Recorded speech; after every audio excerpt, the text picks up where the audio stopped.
Elle lui a confié sa fille.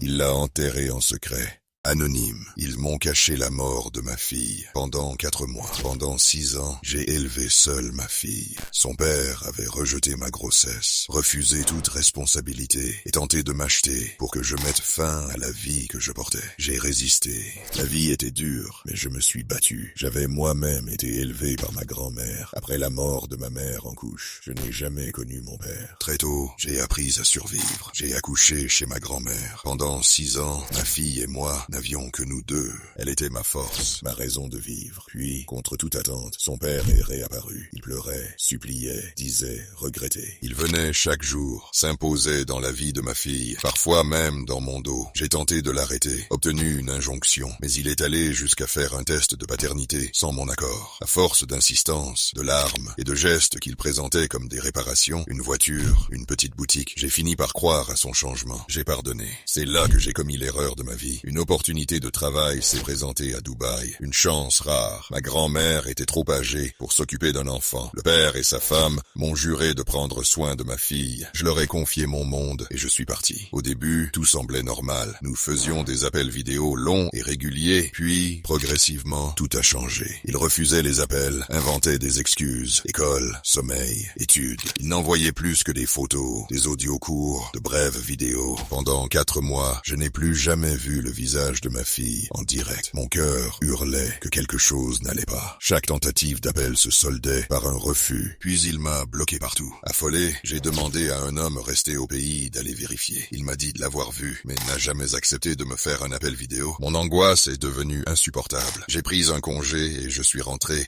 sans prévenir personne. À mon arrivée, la vérité m'a détruite. Ma fille était morte depuis plus de 4 mois. Enterrée sans moi, sans sa grand-mère, sans adieu.